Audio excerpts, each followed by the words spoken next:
ya inilah politik. Kalau Anda membangun relasi politik Hanya berdasarkan karena kepentingan, ya Anda akan hilang.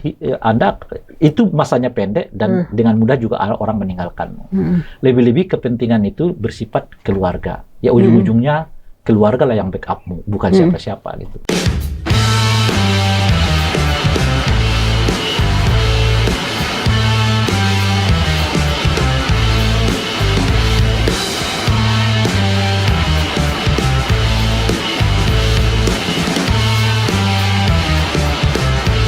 Halo pemirsa MPTV, bertemu lagi dalam program acara Ngeteh Nong, minum teh bersama saya Nong Darul Mahmadah. Dan ini narasumber kita masih bersama Bung Ray Rangkuti, Direktur 5 Lingkar Madani, dan juga pengamat politik yang cukup kondang teman saya gitu loh ya. Nah, pada obrolan kita sebelumnya, atau ya kita sering juga dikatakan juga oleh Bung Ray di media yang sering ngundang Bung Ray juga, bahwa pengaruh Jokowi ini kan semakin meredup nanti kan setelah, apalagi mungkin Oktober ya, dan pilkada itu kan November ya. November. Nah, kita ngelihat bukan hanya misalnya pada pilkada nih, atau pada kekuatannya dalam bergaining mengatur calon-calon pemimpin daerah di pilkada. Tadi Bung Ray bilang bahwa yang kuat mungkin cuma ketika anak atau mantunya aja daerah yang di situ ya. Tetapi untuk wilayah yang lain kan enggak. Ya. Nah, kira-kira nih Bung Ray, misalnya kalau yang pasti kayaknya kalau Sumut tuh solid ya. Iya, kalau itu belum kelihatan tentu juga. Solid kelihatan. Solid ya. Karena yang tersisa di Sumut itu tinggal 2 partai ya. PDI dengan PKS. Ya. Yang lain udah pasti udah merapat, Bobi ya. Sudah ke 7 partai ke Bobi itu. Termasuk Nasdem gitu. Termasuk P3 ya. Itu udah semuanya ke Bobi gitu. Nah, berarti tinggal Tapi satu. kan menariknya itu Bobinya masih tetap ingin PDI juga masuk gitu. Sedang dirayu. Jadi kayak kesan saya adalah mereka mau menjadikan calon tunggal di sana tuh. Jadi melawan kota kosong gitu ya. Jadi ya itu juga menurut saya sih kayaknya jangan dibuat begitulah gitu. Tapi juga kayaknya nggak mungkin juga kan Bung Ray. Ya kita nggak tahu perkembangannya. Apakah PDI tertarik masuk? Kalau PDI tertarik ya selesai. Memang kota kosong.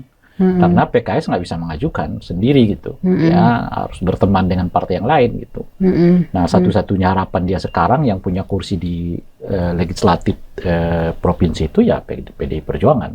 Kalau PDI PKS gabung sih solid itu. Karena mereka adalah partai kedua dan ketiga terbesar di Sumatera Utara kan. Gitu. Jadi lumayan. Maksud saya masih 50-50.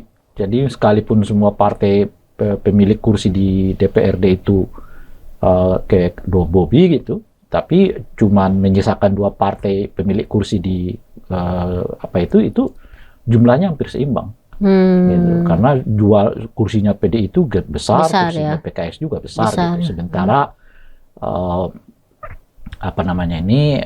hanya Golkar dengan Gerindra yang menandinginya di Bobi gitu.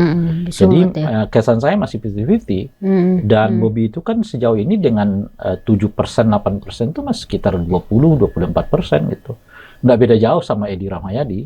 Nah, Edi Rahmayadi itu juga selisih di antara mereka 2%, artinya margin error itu. Margin error itu artinya masih 50-50 dua kandidat ini gitu. Nah, pertanyaannya adalah siapa yang partai mana yang mau mengajukan Edi Rahmayadi sebagai calonnya gitu. Nah, ini yang masih kelihatan belum ada titik temunya gitu. Artinya, tapi kalau misalnya terjadi dua calon, katakanlah Edi Rahmayadi didukung oleh PDIP dan PKS, dan kemudian Bobi itu terjadi pertarungan yang besar ya. Maksudnya seimbang lah gitu ya. Ini pertarungan antara partai yang solid versus dengan partai yang mengandalkan ketokohan. Gitu. Nah, PDI sama PKS itu saya kira pemilihnya solid. Gitu. Dan plus ketokohan, maksud saya ini kan mereka mencoba mengandalkan tokoh-tokoh ya yang namanya besar lah. dalam konteks ini gitu. Dan perlu diketahui bahwa menurut saya sih pengaruh Pak Jokowi di Sumut juga nggak terlalu besar. Umumnya di Sumatera itu pengaruh Pak Jokowi itu tidak terlalu tinggi. Gitu. Ya di Sumatera Utara ya, Sumatera Barat ya, dan itu Tapi bukan bukannya malah berdasarkan survei yang terakhir itu soal kepuasan publiknya di Sumatera tinggi kan, Bung Rai? Kan kalau kepuasan Jokowi itu kan mencapai 80. Makanya itu dia. Itu bukan hanya di Sumatera. Kalau udah 80% artinya kan semua seluruh Indonesia orang puas. Iya. Tapi ya kan juga pengaruh Pak Jokowi di Sumatera, pengaruh Pak Jokowi di Pilkada juga kan tinggi. 54 sekian persen. Tapi yang saya sebutkan itu tidak operasional. Orang kan nggak tahu siapa yang dipilih dicalonkan oleh Pak Jokowi. Nah, yang bisa dikenal orang itu ya yang dekat dengan beliau, anak dan mantunya kan gitu. Tapi juga ada kan kayak misalnya kasus di Bogor tuh, Bung Rai, yang katanya sekretarisnya Ibu Iriana gitu juga nyalon gitu kan, wali kota atau bupati gitu. Kan itu artinya, kan kayak ingin menebeng. Ya itu apa namanya ya, nggak ada remnya lah menurut saya. Jadi karena tidak ada aturan yang melarang, maka seperti yang sekarang, yang memungkinkan untuk didorong ya didorong gitu. Padahal mestinya ketiadaan aturan itu cukup diimbangi dengan rem moral sendiri gitu loh. Ya yang begini ini kan nggak elok, nggak bagus macam-macam. Nah rem moralnya ini nggak jalan. Kita kan udah kehilangan yang namanya rem moral sama rem etik di Pilpres kemarin. Tapi saya kira dengan situasi yang kayak begini mengakibatkan kerumitan sendiri, khususnya pada keluarga Pak Jokowi gitu. Nah kenapa saya katakan begitu? Ketidakmampuan mereka pada akhirnya mendorong Kaisang di Jakarta misalnya gitu, kalau kejadian gitu. Saya kira itu cukup memukul keluarga Pak Jokowi gitu. Karena kali pertama misalnya ya, kita melihat Golkar dengan terbuka tidak berambisi. Menolak ya, justru kan. Menolak ya. Oke, Kaisang tapi bukan dengan Ridwan Kamil tapi dengan kader kami yang lain. Namanya Pak Yusuf Hamka gitu. Nah, Gerindra lebih bukan fokus, kalau Gerindra itu kan fokusnya bukan pada Kaisang, fokusnya itu pada Ridwan Kamil ke Jakarta gitu loh. Mau dipasangkan sama siapapun Ridwan Kamilnya sih kelihatan Gerindra oke-oke aja gitu ya kan. Yang penting Ridwan Kamilnya ke Jakarta. Yang penting Ridwan Kamil dipindah ke Jakarta terus nanti di Jawa Barat Gerindra di situ gitu, Deddy Mulyadi kan. Jadi concernnya Gerindra itu bukan dalam konteks mendukung Kaisang, tapi memindahkan Ridwan Kamil dari Jawa Barat ke Jakarta gitu. Supaya Jawa Barat diambil sama dia. Oleh dia gitu. Nah, Ridwan Kamil nanti berpasangan dengan siapa, mau Kaisang atau siapapun dia, monggo-monggo aja, kira-kira begitu tuh. Jadi penolakan itu menurut saya sih memberi sinyal yang kuat bahwa makin ke sini secara umum kelihatan pengaruh Pak Jokowi mulai mengendur. Pudar, khususnya justru di lingkaran pendukungnya sendiri gitu, lingkaran pendukungnya sendiri gitu. Dalam hal ini adalah koalisi Kim gitu. Nah, dan ini bukan peristiwa yang pertama kan, seperti kita ketahui kemarin misalnya Pak Prabowo dengan terbuka mengatakan nggak setuju kenaikan UKT. Kedua, partai-partai tidak ada yang menyatakan mendukung program Tapera Pak Jokowi gitu. Nah, terakhir adalah soal IKN kan. Dan sejauh ini kita melihat Pak Prabowo tidak memperlihatkan semangat yang kuat akan tinggal di sana ya, kemudian ya dilantik udah menolak gitu kan, udah nggak mau bukan hanya beliau kan, umumnya juga anggota DPR-nya juga nggak mau dilantik di sana dan sebagainya gitu. Jangan-jangan juga kepala daerah hasil Pilkada 2024 nggak dilantik di KN. Karena apa gitu? Karena ketentuan undang-undang itu dilantik di ibu kota negara. Ibu kota negara itu ada di IKN di Kalimantan. Nah, kalau Pak Prabowo mengatakan lantik di Jakarta aja kan repot kita gitu. Nah, jadi ada itu menurut saya yang mengakibatkan juga investor ragu-ragu masuk, karena kelihatan tidak ada pewaris yang benar-benar punya girah. Gitu yang benar-benar clear, 100%. Ini kan enggak gitu ya. Punya girah melanjutkan ini gitu. Yang ada khususnya di lingkaran kekuasaan Pak Jokowi itu adalah sebisa mungkin ya jangan ke IKN lah, di Jakarta aja gitu. Itu yang kelihatan tuh. Makanya segala cara dilakukan oleh Pak Jokowi termasuk menaikkan masa atau waktu bagi kepemilikan tanah Ajing bagi 100 investor. berapa? 190 tahun, hampir 2 abad ya, gitu. gila ya. Tapi tetap aja orang nggak berminat sebab kan investornya akan mengatakan nggak ada jaminan presiden setelahnya itu tidak mengevaluasi. Itu kan cuma kepres. Nah, lalu dibatalkan sendiri sama presidennya, kan dia nggak perlu minta izin sama siapapun. Iya. Kan, gitu. Nggak perlu lewat DPR ya. Perlu lewat DPR macam-macam dan sebagainya. Gitu. Nggak ada jaminan gitu. Nah, jadi belum lagi tentu hal-hal kecil lah yang kita tahu, misalnya 2 menteri Pak Jokowi dengan berani mengatakan mereka juga terkejut kok tiba-tiba Tapera kok dilanjutkan ya, lalu ini Ibu Sri Mulyani dengan Pak Basuki. Iya. Terakhir kita misalnya mendengar Pak Luhut mengatakan akan menghentikan BBM itu ya. Subsidi, lebih mengefisienkan subsidi BBM lah gitu ya.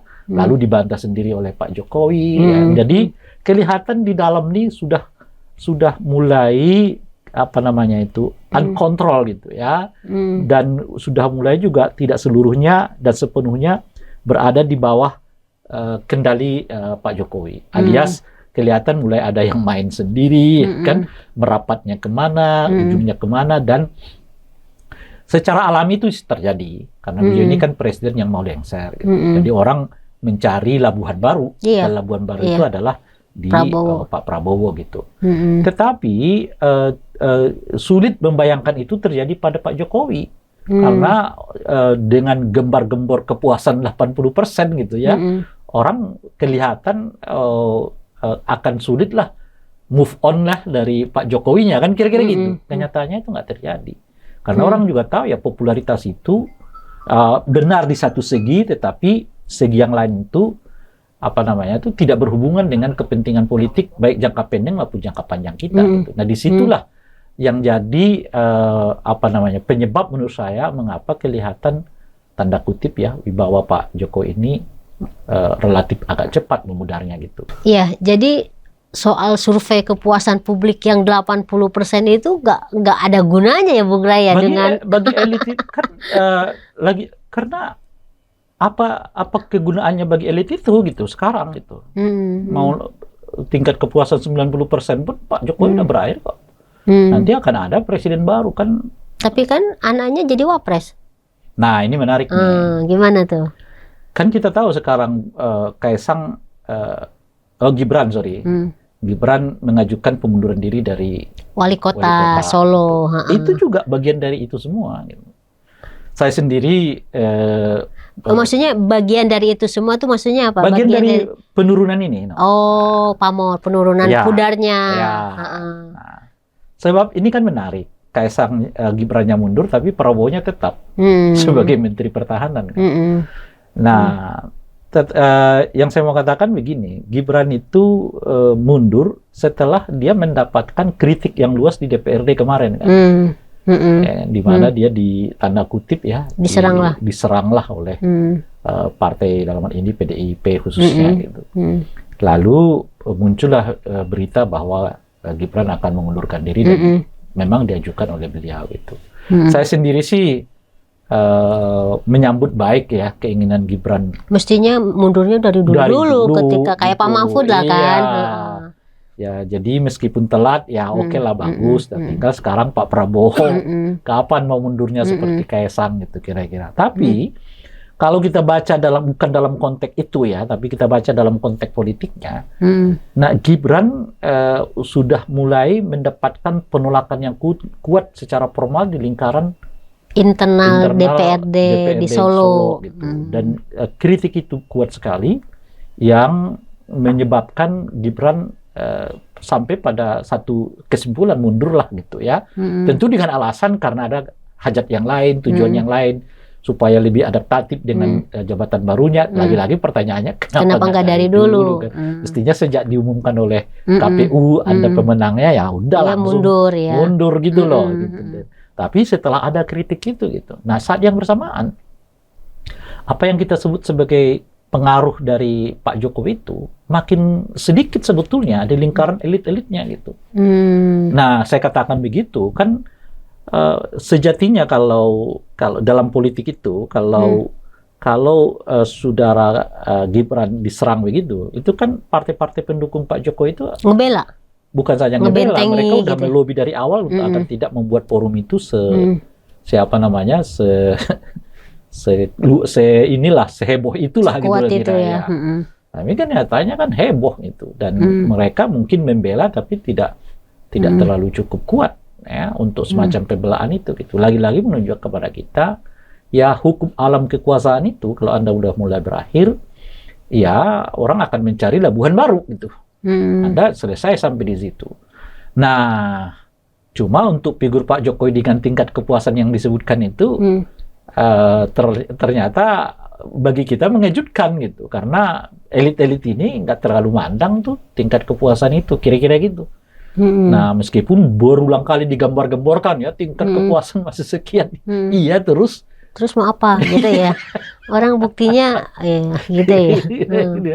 Nah, di sini ininya saya, dan lebih dari itu orang kan baca nih Pak Jokowi ini kan backup politiknya nggak ada. Nah, karena nggak punya partai itu ya. Nggak punya partai. Kesalahan terbesar dari Jokowi adalah tidak punya partai. Satu-satunya backup politik dia keluarga dia gitu. Nah, keluarga dia tidak terlalu matang dalam dunia politik ini gitu. Kaisang tanda kutip lah ya kan nggak jadi di Jakarta. Gibran begitulah dan seterusnya gitu. Jadi saya sekali menyebutkan Bung Rai sebentar. Jadi dulu ketum-ketum partai yang gandolin beliau ini, Presiden Jokowi waktu di Pilpres, itu sekarang itu udah udah selesai dong. Udah selesai ya, beneran ya. Kan sederhana politik aja. Emang ya. Iya, tapi sederhana juga ininya. Kalau kita dipertemukan oleh kepentingan, ya kita dipisahkan oleh kepentingan itu gitu. Nah, sekarang kepentingannya udah beda sendiri. Pak Jokowi itu kan kepentingan jangka pendek dan jangka panjangnya itu kan satu ya, atau dua lah. Pertama adalah bagaimana proyek-proyek besarnya itu nggak gagal di tengah jalan. Wabil khusus adalah IKN gitu, yang paling luar biasa itu ya. Nah, yang kedua adalah beliau nggak diganggu baik secara politik maupun secara hukum pasca Pilpres ini gitu. Nah, di luar itu ya kita nggak tahu apa yang akan terjadi gitu. Nah, salah satu menurut saya yang mungkin agak alpa dilakukan oleh Pak Jokowi itu mestinya membangun basis politik tidak hanya sekedar berdasarkan kepentingan itu, tetapi juga hubungan yang di atas kepentingan itu adalah membangun relasi politik itu dalam suka dan duka gitu. Itu yang nggak ditinggalkan. Menurut saya itu yang ditinggalkan oleh Pak Jokowi. Gitu. Coba kalau kita bayangkan misalnya seandainya Pak Jokowi itu tidak meninggalkan PDIP aja gitu ya. Artinya kan meskipun beliau ini bukan sebagai ketua umum, itu kan tetap akan di backup ya sampai. Pertama menurut saya IKN mungkin nggak selelet ini. Iya. Gitu kan. IKN ini kan lelet jadinya begini. Nggak ada satupun kelihatan partai yang dukung Pak Jokowi loh. Untuk habis-habisan mendorong ada, IKN PSI. ini. Hah? PSI kan anaknya. Kamu kan bilang partai kan. Ya, referensi saya yang di DPR gitu loh. Nah, yang kedua adalah wibawanya tidak dengan sendirinya berkurang kan. Karena masih ada yang backup gitu. Dan backupnya bukan backup politik melulu, tapi itu backup keluarga gitu loh. Anda keluarga kita gitu. Nah, dan partai yang backup itu kan gede, namanya PDI Perjuangan gitu. Dan inilah menurut saya kekayaan yang ditanggalkan oleh Jokowi demi keluarganya. Karena Jokowi mungkin menganggap kalau anaknya jadi di sini dan jadi di sini, itu masih bisa jadi sandaran secara politik. Nah, terakhir upaya mereka ini kan adalah, atau upaya Pak Jokowi ini kan gimana caranya untuk tetap berkuasa dalam kekuasaan itu, ya salah satunya ide soal Dewan Pertimbangan Agung kan. Iya, yang juga sekarang lagi ramai juga kan, mengembalikan fungsi DPA, One Team Press menjadi DPA kan. Iya gitu. Nah, saya kira ide DPA ini juga menunjukkan kepada kita adanya keinginan yang kuat ya untuk mendudukkan orang seperti Pak Jokowi itu di dalam pemerintahan. Satu level dengan presiden gitu ya. Iya, karena kalau dengan model One Press seperti yang dibuat oleh Pak Jokowi sebelumnya itu kan di bawah ya. Iya, nggak berwibawa banget kan, gitu kira-kira tuh. Ini kan kalau dinaikkan levelnya, kalaupun nggak selevel dengan presiden, tapi setingkat kementerian gitu, kan dua persoalan yang kita sebutkan itu tadi setidaknya masih bisa terhalangi. Pertama adalah kehilangan wibawa, yang kedua adalah gangguan terhadap personal mereka, keluarganya gitu. Karena kan DPA itu apalagi ketuanya kan ya setingkat menteri loh. Jadi kewenangannya ya, privasinya, kemudian juga fasilitasnya macam-macam, termasuk penentuan apa kebijakan, penentuan keuangan itu juga ya selevel menteri gitu kan. Nah, sehingga kalau misalnya lah ada apa-apa kan proses administrasinya itu panjang gitu loh. Dia minta izin presiden dulu, ini dulu, macam-macam dan seterusnya itu gitu. Jadi itu salah satu kiatnya menurut saya gitu. Nah, masalahnya ini beban Pak Jokowi itu tambah lagi karena bukan hanya soal dirinya, karena ada anaknya wakil presiden, ada menantunya gubernur, dan kemungkinan adalah ada gubernur Kaisang lagi. Gitu. Nah, apakah Pak Jokowi bisa katakanlah masih punya kekuatan, power, wibawa ya, untuk tanda kutip ya membuat misalnya anaknya nggak disentuh orang, nggak dijaga, nggak di apa namanya itu, nggak dipolitisasi orang lah sedemikian rupa gitu. Kalau lihat tren yang kelihatan ya, belum resmi mantan aja wibawanya udah mulai berkurang, ya saya kira nggak sulit itu dilakukan. Lagi-lagi faktor utamanya itu karena dia nggak punya backup gitu. Nggak punya partai politik. Nggak punya partai. Kita dengar kemarin itu misalnya Pak Jokowi akan masuk ke dalam salah satu partai, tapi kan cerita sampai di situ saja gitu. Karena, dan itu mungkin juga udah telat kan? Itu satu. Yang kedua, belum tentu partai-partai ini juga bisa melakukan penerimaan dengan model yang kayak begitu. Ya kalau ke PSI sih bisa aja gitu, tapi kan kalau partai-partai yang besar kan bisa. Mereka punya mekanisme yang nggak bisa. Kecuali dulu waktu sebelum pilpres mungkin bisa, kalau sekarang kan udah nggak mungkin. Oh iya, makin kesini jelas makin nggak mungkin gitu ya. Kalau dulu waktu sebelum pilpres mau dia jadi ketum atau jadi ketua apapun kan bisa. Daya tekan Pak Jokowi kan juga udah makin apa namanya makin terbaca lah gitu. Polanya juga makin terbaca kan. Pola Pak Jokowi itu kan kalau nggak kasih jabatan ya nyandera. Tapi menarik ya, Bung Ray tadi dibilang bahwa perubahan atau apa istilahnya ya, perubahan One Team Press menjadi DPA itu kok kita melihat, aku pribadi ngelihatnya seperti kayak upaya terakhir Jokowi ya. Iya. Untuk masih berada dalam lingkaran ini. Itu ya. Berada. Benar ya itu ya. Kenapa Pak Jokowi masih berambisi berada dalam lingkaran? Kita udah jelaskan tadi kan. Itu kan kepentingannya dua ya. Pertama, gimana program-program strategisnya tetap berlangsung. Jalan. Nah, yang kedua adalah itu artinya beliau sendiri kurang yakin nih kemampuan anaknya untuk ngawal itu gitu loh. Betul. Kan coba bayangkan kan kalau kejadian kan Gibran itu kewenangannya cuma akromasi, yaitu Jakarta, Jabodetabek gitu. Urusan IKN nggak ada hubungannya dengan saudara Gibran gitu. Sebagai wakil presiden gimana dia ngawalnya gitu, kira-kira gitu. Iya. Nah, karena udah dipatok oleh undang-undang, bukan undang-undang sih, udah diberi kewenangan oleh presiden bahwa wakil presiden itu memimpin aglomerasi. Cuma itu aja. Yang disesuaikan dengan semangat di undang-undang bahwa kawasan Jakarta dan sekitarnya itu dipimpin oleh wakil presiden. Selevel jabatan wakil presiden gitu. Nah itu kan ada saudara Gibran gitu kan. Nah gimana dia berbicara tentang IKN macam-macam. Nah, jadi mungkin itu juga sudah dibaca oleh Pak Jokowi. Jadi harus ada backup. Makanya ya masuk ke dalam gitu, terlibat ke dalam dan seterusnya gitu. Tapi itu kan ambisi yang apa namanya itu, yang boleh jadi. Tapi kan nanti di dalam belum tentu dia sepower itu. Betul. Jadi gitu. Dia kalau misalnya beliau bersama ada Pak SBY gitu, ada siapa. Di situ ada Megawati, ada SBY ya, katanya kan. Kalau ada Megawati lebih nggak bisa apa-apa lagi ya. Ya kan. wibawanya masih kepada Ibu Mega lah kan. Kalau ini dipersatukan Iya kan, gitu. Ibu Mega punya partai, SBY punya partai gitu kan. Dan eksis ya.